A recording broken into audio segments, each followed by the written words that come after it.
Sadashiva Samarambam Shankaracharya Madhyamam Asmadacharya Paryantam Vande Guru Paramparam. Om. Namaste. Welcome to our Gita, chapter 6, on meditation, on Upasana Nididhyasana. So we came to the clear message of Swami Paramarthananda unfolding the teachings of Shankaracharya, who was unfolding his comments on the Krishna Guru, the Bhagavad Gita.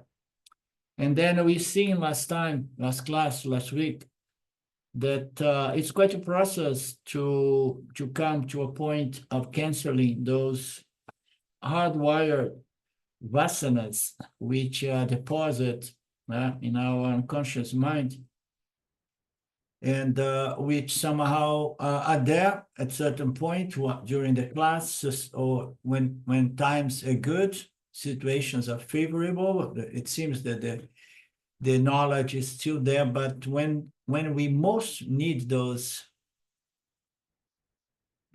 teachings, they are often not there, because it's some obstacle or obstruction, or some nididhyasana is missing, so that we can internalize these teachings, so that they become well established and always available. So we've seen as well that we have so much ignorance hardwired, properly assimilated in the causal body. They are not good for us, but somehow they were taken in, they are there. So we have good, strong vasana, but unfortunately, they are based on self-ignorance and everything that comes from that. So we need to somehow find a way of replacing those tendencies that builds up our patterns of thinking and feeling and attitudes and our character. So this is all meant by the process of gradual purification, refinement of the body-mind, which is going to allow us to hold this knowledge not only on this conscious mind, on the academic or intellectual level, but we can have this knowledge transforming our life. So it transforms only to the extent that they are properly sitting in our vasana load, on our subconscious or causal body.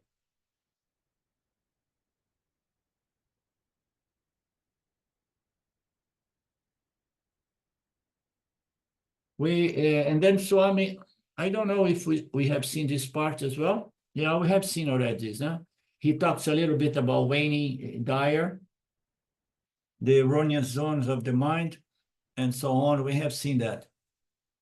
So we have several issues in there that we need to be alert, because they pop up, they emerge when we go into our transactions, interaction. Now, when we begin interacting, those things come up that in the language of Wayne Dyer, they are just dark zones or erroneous zones in one's mind. And for that, we need to somehow go through the process of converting those tendencies, gradually convert those tendencies into other tendencies. This is the purification Vedanta talks about. Because how we know the tendencies are no good and that they need to be neutralized and replaced is because they produce what? Ashanti, mental disturbance, so suffering. So we need to pay attention to those things and be very honest, as we have seen.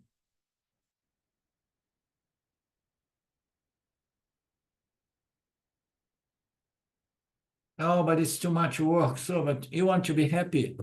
So the only way to be happy is to purify and refine this instrument of experience. The instrument is going to experience suffering and happiness and satisfaction and peace on site. So he has a full range of experience to have according to what? According to the circumstance of one's life. And then I'm going to go there and control the field of interaction, control the parabola, control my experience. As I used to say, a lot of people meditate as an effort to control one's experience, and that is okay. So if your concern is only to experience peace or silence, you may succeed, may not succeed, but if you succeed in control your mental environment to experience peace, that peace is going to modify to become disturbance again, because you have not addressed the fundamental problem, which that vasana load totally based on self-ignorance, so ignorance of the true nature of reality. So there is a lot of work to be done on the level of the mind, because the mind and its shape, its condition, if it's a health mind, it's going to experience shanti, peace, satisfaction. If it's unhealth, it's going to experience disturbance, psychological suffering, in other words. So there is a lot of work to be done there, and this is part of the prep work done through karma yoga, observance of dharma, and upasana on the nature of saguna Brahman, and then later on nididhyasana, which has to be preceded by shravana and manana.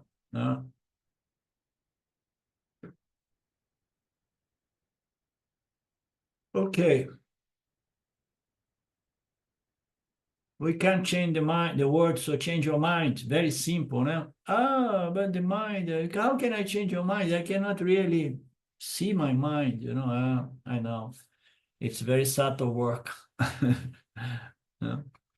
Talk to your mind, but I am the mind, so how can I talk to my mind? And then let the scriptures talk to your mind. Oh, what scriptures? You believe in scriptures, man. So we need to pay attention to our patterns, worries, and attitudes. It's fundamental. It requires discipline, application, consistency, systematic observance, and discipline, vigilance. And like anything, any new knowledge or new habit, at the beginning, it's difficult. So one time somebody told me that anything in life is difficult until you know it. Once you know, it's very easy. And that was important for me to hear many, long time back, because a lot of people stops because it is difficult, but it's difficult only at the beginning until it becomes simple and easy. Therefore, everything, this transformation it will appear difficult in the beginning, but if you persist, for months and years, you are not even aware of the sitting down. You are not aware of remember. So the bottom line is you need to put up an effort to be able to transform your body mind and the way the body mind perceives the world, so that it can enjoy the world rather than suffer the world, as I sometimes say.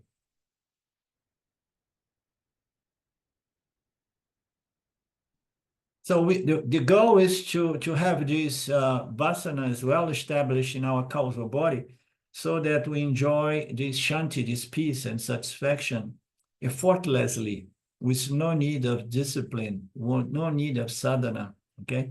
Because now you have the knowledge, it is held firmly, and clearly. And now I have the knowledge that works for me 24/7 naturally. So to protect me, protect of what? The difficult circumstance of life in this planet, at least things may get very tough and difficult often. Besides the fact that everybody experiences difficulties and suffering due to the natural process of decline of the physical body and the subtle body. So you're already, having some challenge with that. On top of that, if you live through Kali Yuga, you're gonna have a lot of other difficulties. So it's better not to invest on fixing the world, because in any case, your body is getting older, and you're gonna go through challenge. In any case, when death, the Lord Shiva, start knocking at your door, so it's better you just get this knowledge firm in your mind. What knowledge? So I am consciousness, conscious existence, limitless Brahman, and I'm free and independent from the body, mind, and the world. I am Turiya. So this is the knowledge that has to be processed, digested, internalized until it's available there. Where? In this causal body. And how about all the other bad knowledge? They leave. They dissipate, because light dissipates ignorance. That's how it happens. It seems to be strange, or oh, it seems to be esoteric. I don't know, but it is a fact. It is a fact. So you want to be a Jiva Mukta, not to get a title and wear a hat of Jiva Mukta or anything, it's just, you want to be free of this constant mental disturbance, concern, preoccupation, and so on. So that is the palam, the result of this entire Vedantic process, and we are here for it. This shanti is never going to be found out there in situations and circumstances and people and events, I can only find in my own mind by purify it. It's within myself, because it's my very nature as consciousness is the most peaceful thing. Why? Because there are no neighbors. If you had neighbors, the neighbor may turn against you. Consciousness, knowing the problem, I'm not going to have any neighbor. I'm going to be one without a second. Why? Because I want to enjoy shanti, peace, no threat. No neighbor is going to try to invade and take over some of my stuff. So we want Jiva Mukta, but just for the sake of enjoying our true nature, this Ananda nature, which is inherent to our conscious existence nature. And Krishna says, so you can be sure about that. This is my process, and I give you a warrant. So if you do this work, go through this process, this peace, this Ananda will come, will surface. And it's not surface from any external condition, but it's surface from your internal condition. But how so? What internal condition? A properly resolved mind, state of mind, due to Atma. You understood your limitless nature, that you are the only play in town. And then you relax in respect to this external world that's project upon you, just like a mirage, which does not touch you. So know that it's not going to come from the external condition of the planet. It's going to come only from you. You can only do this work within your mind. Jnana is just knowledge, but the fruits of jnana is a mental condition. You want to have that mental condition, but the mental condition needs to be naturally established by removal or neutralize or canceling the ignorance that was causing suffering. And then you have the sahaja samadhi, the natural peace that passes common understanding. It's never going to come from circumstances out there, Sylvia, never.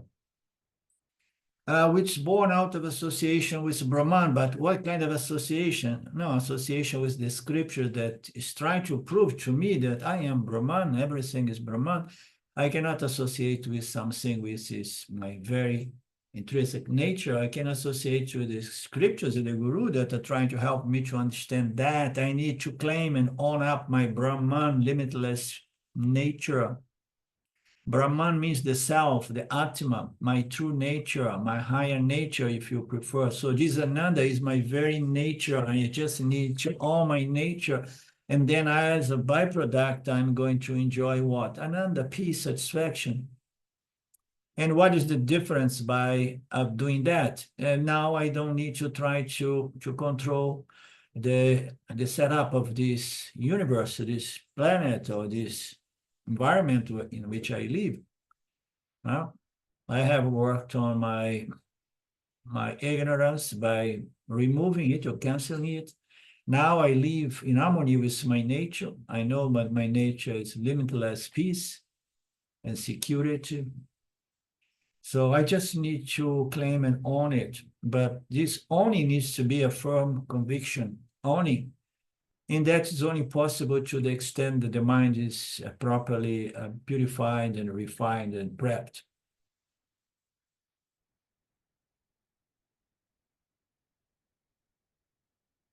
Don't think that Brahman is something other than yourself. It's not out there. It's not in the Brahma Loka or any other Loka. This is all figurative expressions. It's your nature. Your nature is joy, peace, satisfaction. Now, does it mean that he should not enjoy the Ananda of the world? And then Swami just to say like, okay, so I know that when the scriptures come to this level of exposition, it may scare some people, you know. It scares people. Oh my God, this is too much. It's it's destroying everything. And then they say, don't worry, you can still remain enjoying the world, enjoying all the pleasures, all the ananda of the world. The scriptures do not go against those pleasures.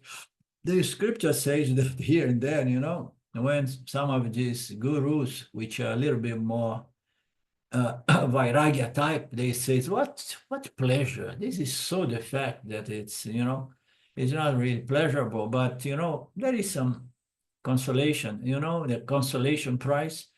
So the consolation prize is you got some punya. Now you can enjoy some relative peace of mind, so that at least you can enjoy a good meal sometime, or a good entertainment. So Shastra does not go against this, but it says, but enjoy the world, but please observe Dharma. Don't enjoy the world by sacrificing Dharma. Otherwise, you're going to suffer. You suffer if you go against the laws of the creator of this apparent order. So be a yani, know that you're going to have available sensory pleasures as well, but know that you are not going to be as excited as before about that, because now you enjoy a much superior ananda, which is the peace inherent to your true nature. Now you're going to be enjoying Brahmananda. Brahmananda, beauty from Brahmananda, the peace and satisfaction, happiness inherent to my nature as a Chitananda Brahman.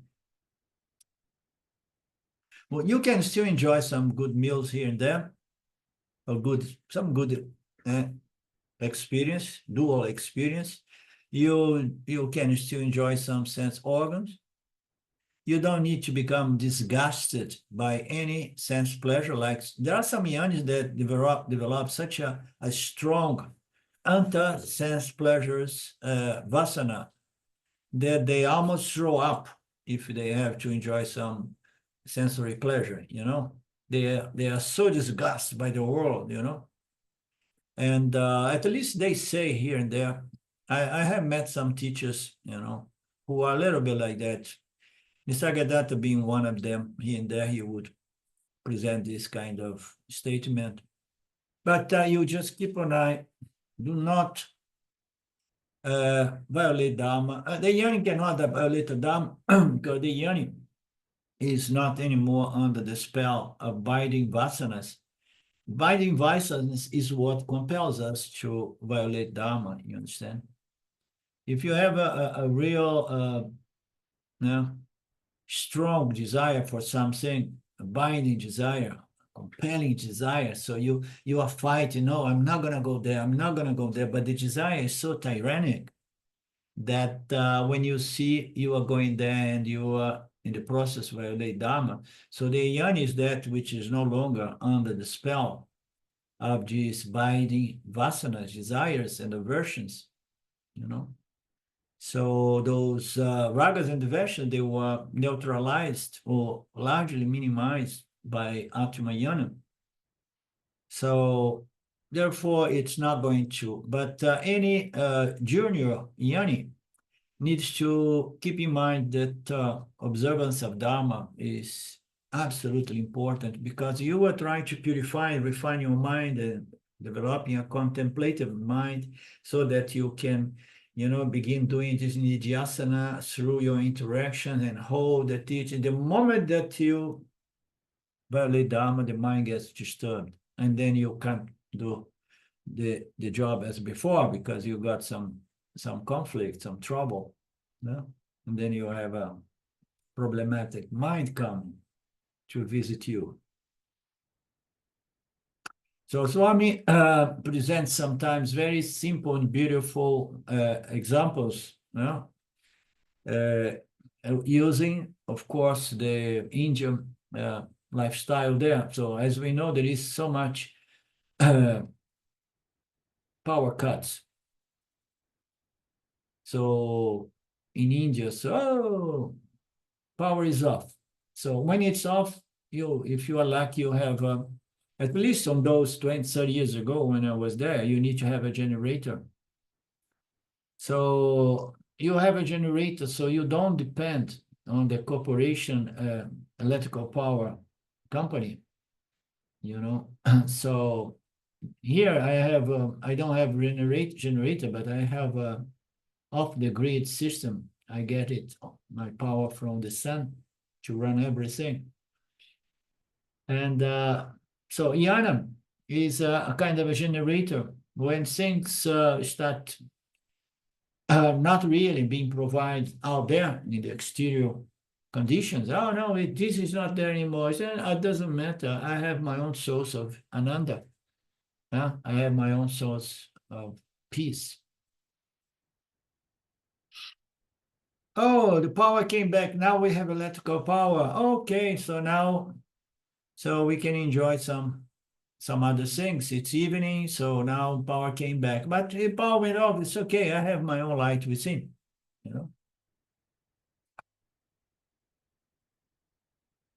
This is called Jivan Mukta. And then Swami does a beautiful recap, as always, saying that Christians talk about the benefits of this Vedantic process, which culminates with what? Vedantic meditation. Vedantic meditation is what? Which is close to medication as well. This Vedanta medication is just nididhyasana. It requires Shravana and Manana, no doubt. Nididhyasana is impossible without Shravana and Manana. So this Vedanta meditation is dwelling upon the teachings. I have received the teachings. Yes, you better receive it from the Guru. If you try to receive it from the books, chances are you're not going to benefit as much. By dwelling upon these teachings, the teaching will sooner or later get assimilated into one's personality. So beautiful. Truly, constantly, systematically, okay? Gradually growing, following the program. It's going to be assimilating to my personality. And the indication of this assimilation of the teachings is that the teaching is going to be present and alive, not subject to forgetfulness. How so? You may say, no, I still remember this teaching, you know. Sometimes when I talk about Vedanta, I can reproduce the teaching. It's okay, but how about when you are interacting in the world, when you are doing transactions? And how about when the transactions are difficult? The transactions now they're showing as adversities, okay? So that's where we need these teachings. No? So you may say that no, when I sit in meditation, I call forth the teachings, the teaching comes, so it is alive in my mind. Okay, but how about when you are transacting? You should not forget the teachings at the time of worldly transactions. If the teaching is not properly assimilated and internalized, it will be available only at the time of Shravanam and Mananam. When you do your homework, manana, so you say, oh yes, I'm remembering the teaching, I'm looking at my notes, I'm revisiting the book. So I'm doing, so I think that I have it in here. Yeah? So a lot of people enjoy, I think it was in Portuguese, I used to use a term, say, Shravanam Yanis. Yeah? People are Yanis during the Shravanam. During the Shravana, everybody's a Yoni, you know. I have no doubt that's what it is. I am Brahman of limitless nature. But once I'm done with my Shravana and I go home and I start dealing with husband, wife, children, business, office, so my yana tends to disappear. How can I know that? Because I see my personality responding to life in its old ways, which is contradictory to what I have learned from Vedanta, from the Guru, and from the teachings. So I'm responding to life from the standpoint of aham, body, mind as me, and I'm ready to fight. So I should be responding from the standpoint of aham, Brahmas, me, and everything is just happening within the scope of my conscious existence without really touching me. It does not mean that there is no room for fighting, but, you know, it's a different perspective. This is the indication of unassimilated teaching when I forget it during transaction. And then Swami brings that concept, not that you are not a Yoni, not that you do not have a Yana. You are Shravana Yani, as I like to put in it some months or year ago. You are Shravana Yani. You have Yana. You can even teach in this Yana to other people. I have some guy in my group here that he's doing that. He has an academic Yana, and he is facilitating a group since years. But I know, and he does not know that I know, that his teaching is academic and superficial. I know I very rarely go there to hear what he says. So the yana should be there to help you during transactions, during crises, and this knowledge we are not interested. The knowledge we interest here is not academic knowledge. Academic knowledge is useless. No, but I feel much happy. I feel happier than in the past, you know. I feel happier now. So Vedanta has changed my life. Okay. Are you satisfied with that level of improvement? Oh, yes. And then the person starts exaggerating, oh, yeah, transform my life. Oh, you know, it's going to transform you. And then, oh, yes, I'm feeling better. This is it. No, this is it, Guru. This is it. But this is it from the standpoint of small, limited knowledge. You understand? That is more on the academic level. There is not enough that to receive. It's useless if it does not transform our personality. Therefore, it's not enough that I receive the teaching. I should be able to assimilate and be transformed by it. And how I'm going to assimilate this? Shravana, Mana, and Nididhyasana consistently, systematically, with the help of a guru, class by class by class by class, until we no longer need it.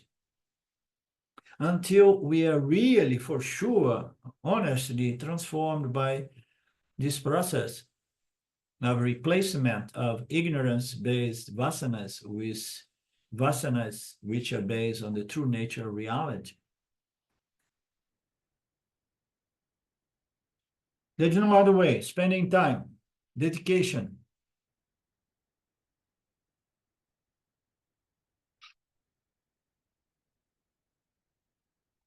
And then he brings another example. When you are building a construction on concrete, you need to wait for the concrete to cure. And what you do, you keep pouring more water, more water. The more water you put it, more the water is absorbed and harder and more cured becomes the concrete. They use concrete roofs there. Everybody has concrete roofs.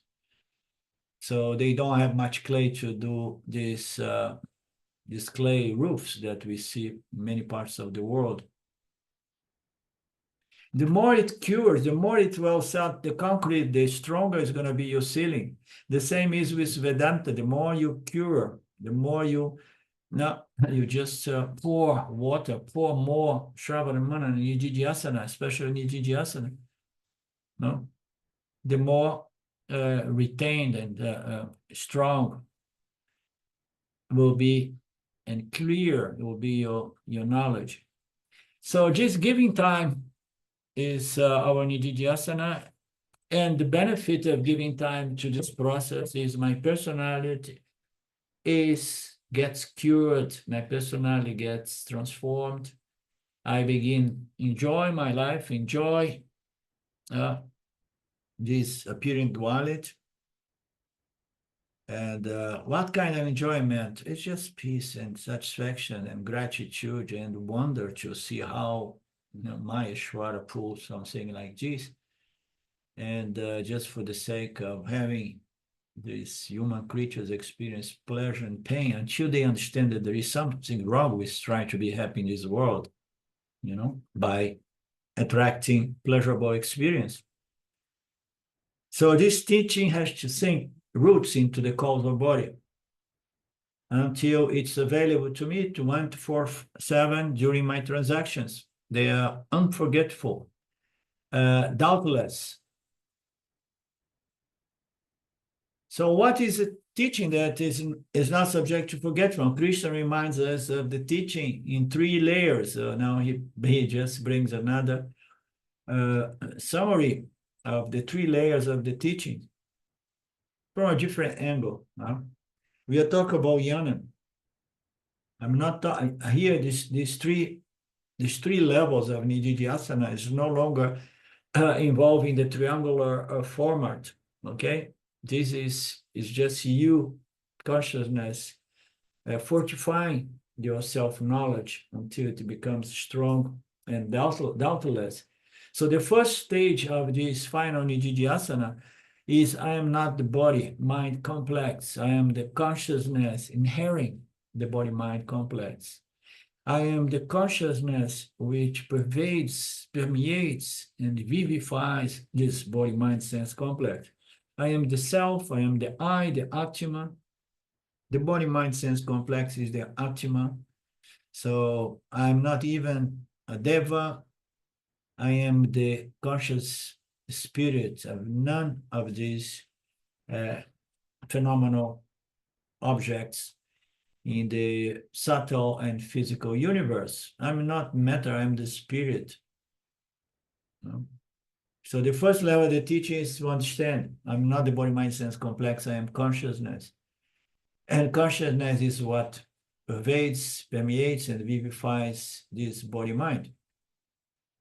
The second stage of the teaching is that I am this consciousness. It inherits my body, but it inherits the entire cosmos. It's the same conscious existence of limitless nature pervading and inherent all the universe, all cosmos, all bodies.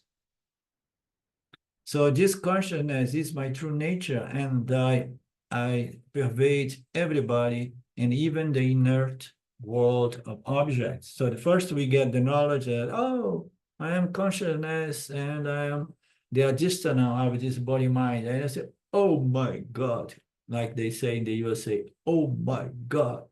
I not only I'm here pervading this body mind, but I'm pervading the entire universe of body minds. It's big. So this is the second level.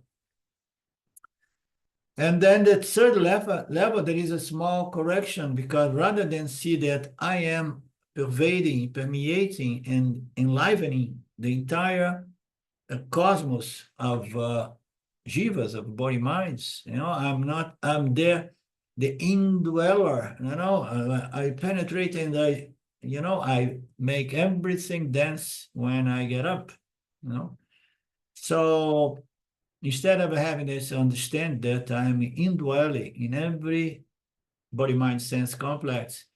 The third and last one is very beautiful, which is totally reverse. The final reverse, is that I am Sachitananda Puriya Brahman, and I'm not really there pervading one body, this body, or pervading the entire cosmos of infinite numbers of bodies, I'm not doing anything. I'm not really there, doing anything. Everything was just superimposed upon me. And because of my nature, I shine as life. Every time there are objects uh, uh, with a subtle body. So somehow, if there is a subtle body, that reflects my nature as Satchitananda Brahman. So the third one is everything is happening in me. I'm not there, going and vivifying or pervading or permeating everything. Everything is just happening in me and the only reality. And then all these namarupas which are project, they shine as alive, the shining world of James.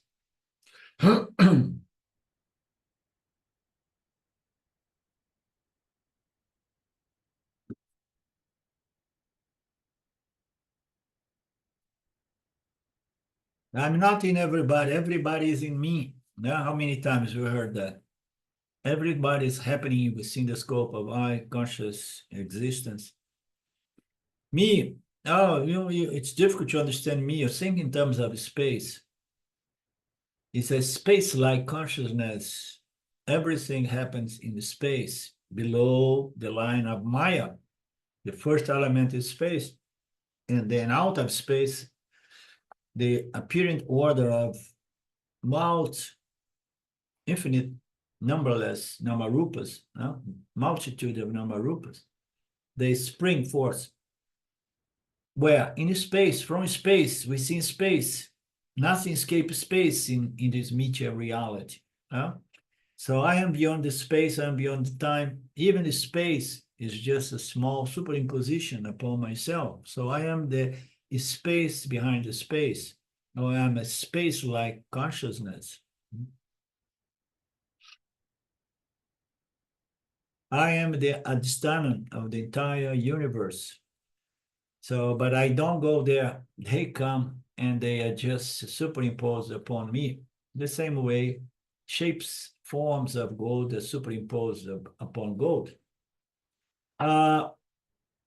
This is the understanding, the final understanding.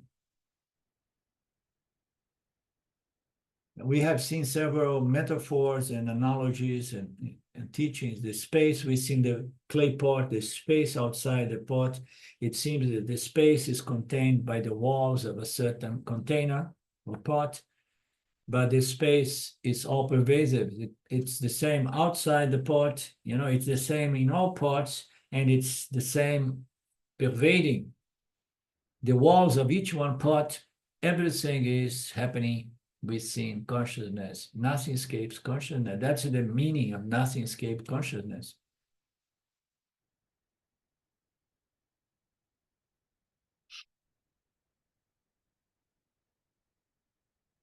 First I say, oh, space is something happening within this room. Yes. Oh no, space is happening within all the rooms. You know, every house has rooms and living rooms. Space is there in every living room, and then you understand that every living room is just happening within space. Space does not do anything. It just accommodates whatsoever superimposition of concepts and namarupas.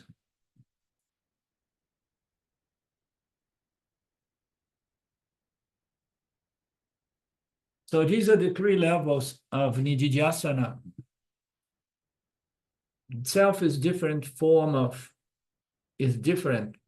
body. There, Atma is Deha Antaryami. Atma is Sarvadeva Adara. When he brings too much Sanskrit, he loses me.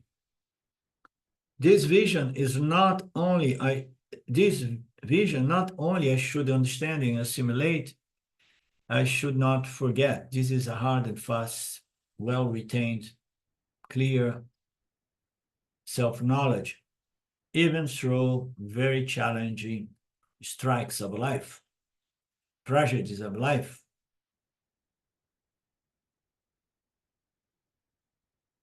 If I have to remember this during difficult moment, it's possible only under one condition. I have prepped for those moments. Yeah?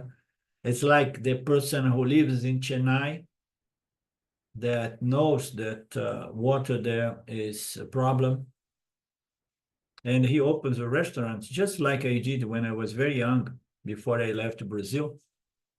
I opened a restaurant and say, oh, here in this area of Brazil, water is available now, but it's not going to be available during the dry season. I say, really? But there is so much water now. Really, yes. And then I have to dig a well to be able to run that restaurant. But imagine if I had opened that restaurant and then when I see that the water is become scarce, yeah, and then I say, oh, I need a well. So the well on those days you need to dig, very profound, dig like that, There was no such a thing on those days. So if you wait to prep your mind, to purify your mind, refine your mind, to be able to handle very extreme experience, tragedies, yeah? Crisis, Kali Yuga crisis. So if you want to do that, so you have to start paying attention to your mental condition now. Don't wait for the last moment. When the crisis comes, usually it's too late to try to fix the problem. And you have to invest in this prep work in the form of nididhyasana. You have to keep submitting your mind to these teachings until your mind, and this is another beautiful expression, until your intellect, your mind is saturated with all this knowledge, which is totally in conformity, in harmony with the true nature of reality. If you live based on a certain set of knowledge, which is not in harmony with something like life, you're gonna feel uncomfortable because you're disharmonious with reality, with life. You are living delusional. Yeah? So you need to apply this knowledge, invest on this knowledge, submit your mind to this knowledge until your intellect is saturated with this knowledge. Is another construct for us to understand the way, the dynamics, the way this knowledge becomes hard and fast and firmly available at all times. You have to saturate it. Only then, during the crisis, you need not deliberate look for the knowledge. Oh, that is rising. Oh my God. Oh my God. Where What are my books? What are these? What are the? Let me read the scriptures again. Oh, no, there was a fire. The books were burned and so on. And oh my God, so let's find someone who gives us such say, oh, there is nobody. So, so you don't have the satsang within you yet? No, no, I was relying, in the books, in the audios, and in the gurus, and now, now I'm not prepped. Therefore, nididhyasana is necessary, and it needs to be began yesterday, providing give quality, solid time for this Vedantic process. The more you give, the more you're going to get. You can draw more and more. It's very simple economic law. The more you give, the more you get. Yeah. But when we come to Vedanta, we have to understand, when we come to the final teachings of Vedanta, such as these ones, nididhyasana, yeah, we have to understand that there are certain steps which are necessary before we get to nididhyasana. If we are not really qualified, we need to go and reapply for the nididhyasana by becoming a Sakami Yogi, revisiting the entire knowledge which reveals the way this relationship between Jiva, Atma, and Ishvara and its laws should be established so that one can develop a better, more prepped body-mind condition, to enter into nididhyasana. Otherwise, what are you going to do? You are not even prepped to do nididhyasana. So Swami Dayananda, if I remember correctly, was said to say that nididhyasana a lot of time takes going back and requalifying. What do you mean? You have to revisit where you are missing, why you are not assimilating, why this nididhyasana is not working for you. And more often than not, it is you need to become a karma yogi. You need to do a more dense clean up. Like when you have a house that's so dirt, and then you go there, you say, no, I need to get somebody to clean this house. Okay, and someone goes there and does a cleaning, 8 hours of work cleaning, and then the person is going to say, oh, it needs a deeper cleaning because it was too dirt. And then somebody comes and does a deeper cleaning, and then in the end they say, oh, thank you for your money, but it still needs a detailed cleaning because it's still dirt here and there. So we need to go and start working and cleaning up our minds before we come to nididhyasana without feeling a frustration. Oh, Vedanta does not work. It's better I do some other sadhana. You can do anything. Just be honest with yourself. Therefore, Krishna says in the verse 29, one whose mind is disciplined. How so? Through meditation, contemplation, shravana, manana, and most important, nididhyasana. Okay, the Atma, the self in all beings is seen in the Atma. So the individual is going to see the self, the Atma in all beings in the beginning, and then it's going to be that all beings are just happening with seeing the self, the Atma. The first movement is to say, oh my God, I see the Creator, I see Saguna Ishwara, how beautiful this intelligence, manifesting as the cosmic form. It's cosmic form with laws and principles. And then say, oh my God, I'm seeing consciousness now, which is consciousness. So Sagunishwara in reality is Nirgunishwara, and also I have the Nirguna Atma within me, so there is something in common between us. Yes, that's good. And then you start seeing consciousness in everything. Before you were seeing Ishwara, the creator, the intelligent supreme knowledge. Now you are seeing the Atma in everything, and how you see the Atma everything within the Atma, and then you say, oh my God, how am I going to take that? Because I'm so small, this body is so small, but you are consciousness, you can take everything because nothing escapes you. Everything is always within you. It's very simple.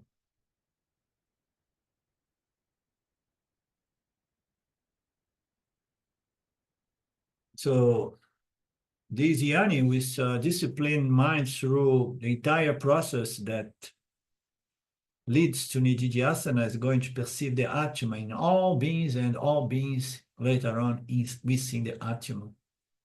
He has the same vision everywhere. Yoga Yuktatma is the name of this yoni. Atma means the mind, the self. Yoni, whose mind is yukta. Yukta means disciplined mind, or saturated with this knowledge. So with whatever field of knowledge, the mind needs to be saturated with whatsoever field of knowledge. Music, physics, and whatever, chemistry. So the mind has to absorb until the mind has good knowledge, has assimilated that kind of knowledge. And then the knowledge becomes so natural.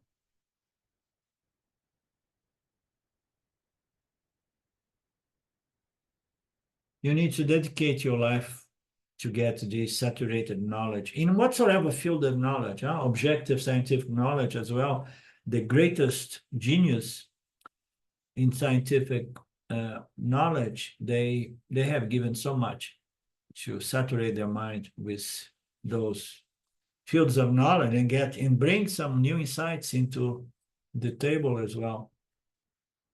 If you are scientists, so you need to be obsessed observing that tree and watching the apple falls until you establish that there is some law operating there.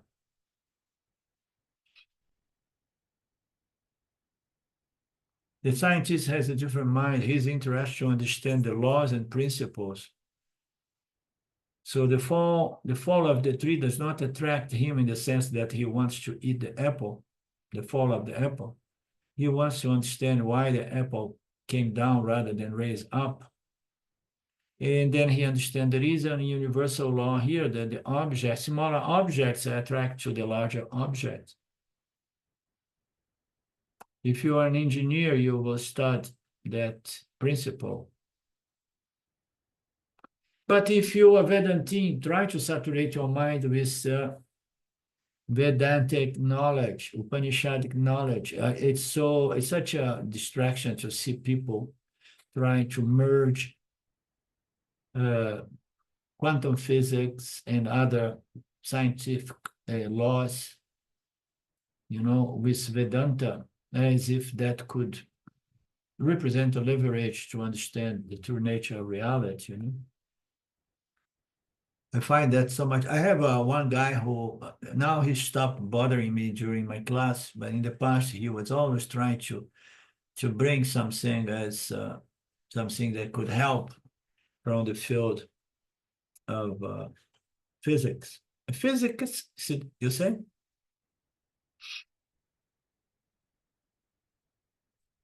Therefore, yukataha means saturate. Have your mind saturate with this self-knowledge. How so? By consistent, systematic nididhyasana, which needs to be preceded by good shravana and manana. And how are you going to do that? Oh, yes, I do a lot of shravana when I'm driving in the traffic with my car. And then I'm answering some emails, answering some WhatsApp message, and at the same time I'm listening to my shravana, and the drive goes in automatic. I don't hit any other car. I'm good. I'm multitask person. No? So you have to find some quality time for that. Quality time is so important. Therefore, yoga means nididhyasana. Yukata means saturation. Atma means the mind. Yoga, Yukta Atma means the one whose mind has reached a Vedantic saturation through Shravana, Manana, and Nididhyasana. Such a person, because he's used to dwell upon this knowledge, Aham Brahmasmi, all the time, even when he interacts with the other people, he does not lose sight of the Atma. He sees the Atma in everyone, and furthermore, he sees everyone, including his own body mind, within the Atma. It becomes natural, and that's which allows the yoni, to the extent that this knowledge is more and more firmly and readily available, established in one's subconscious mind. One can see through the conflicts that so often rise between two, three, four egos, you know. So it's a process, you understand? It is a process.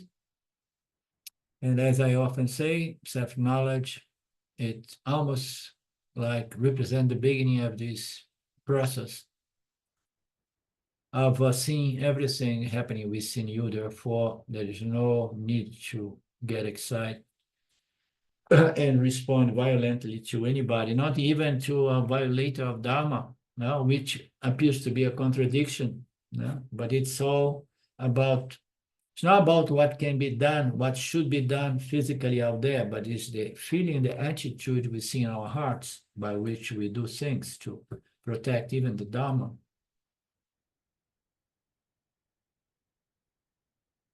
It's not easy, but it's good. There is nothing better to do than, nobody in Vedanta wants to become a saint, but there's nothing better to do rather than purify so that we can enjoy everything in this universe as happening within the scope of I, Sachitananda Turiya, Sachitananda Brahman. It's just a mirage. Therefore, Savatra means in every human being, he sees this consciousness.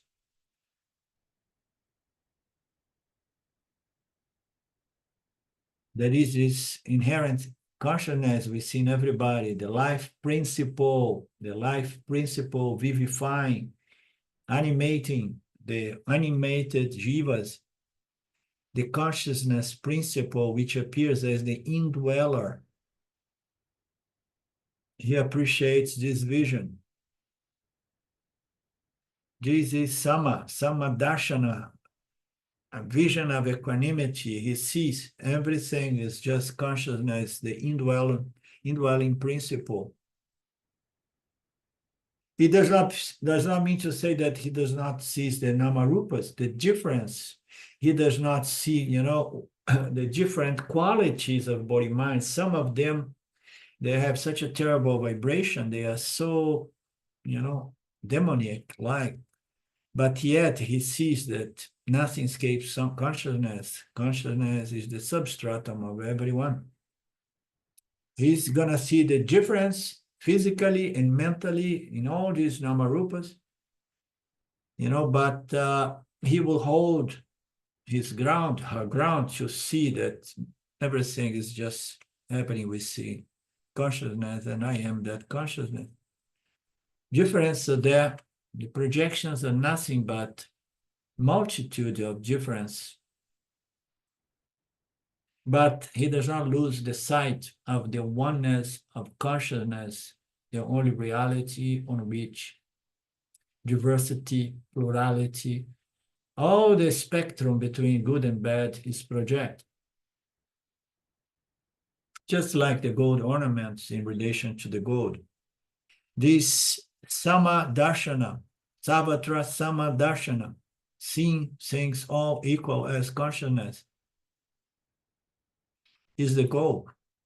Is the goal. This is what gives us the potential to live a life of dispassion, vairagya, equanimity, balance, equilibrium in our response to what is present to us, is to see the fundamental nature of everything and to know that that is the only reality, and everything is happening within consciousness, and you are consciousness the only reality.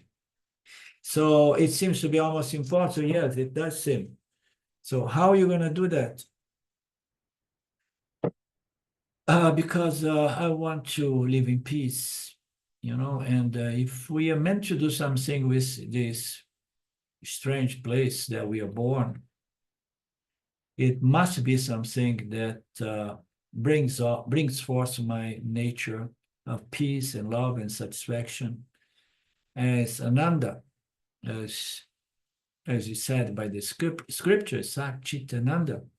So I'm here to tap into that source of Ananda.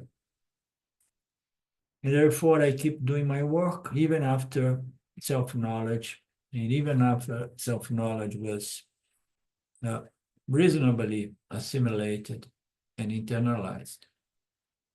I want the value of the value. I want Ananda. I want peace, because I want to live in harmony with my nature.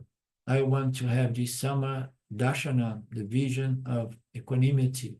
Everything is just consciousness. I mean, of course, we begin by saying everything is Saguna Brahman, and then later on we say everything is Nirguna Brahman. And Nirguna Brahman is not there infusing itself on everyone, but everything is just being apparently superimposed upon Brahman, and I am Brahman. Everybody is a Brahman, as a Yoni is that one who is a Brahman and knows that he is a Brahman. And then this vision is going to allow, okay, a yoga yuktamana, which is not a yananista. A yananista, he is not only a yani, but he's a yani so firmly established on this non-dual vision that everything is Brahman, is consciousness. He receives a further compliment. Now you are a yani nista, because you have yana nista, firm fortitude, a firm, solid, clear, always available. This vision is never lost in any moment. So it's challenging, no? But it is exciting, isn't it? So to know that this thing is possible within the human birth.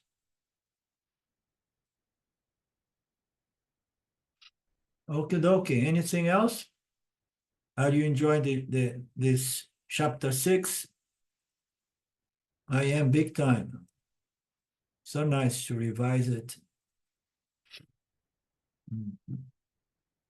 Okay, so we have more of it tomorrow. Oh, I want to ask one thing. Would it be okay? Because tomorrow I begin a construction there in another place, the place where Sylvia lives. And I have to be there, and would be better I stay with it rather than take time for our class. I would like to suggest we do our class on Wednesday. Is that possible with you too, or not?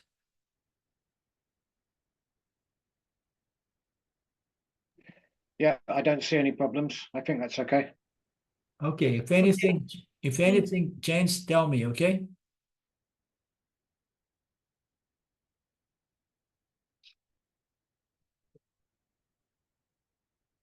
Om Purnamada Purnamidam Purnamudachyate Purnasya Purnamadaya Purnamevavashishate.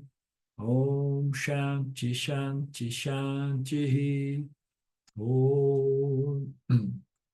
Namaste. Let me stop here. How do I do this? I need to, okay.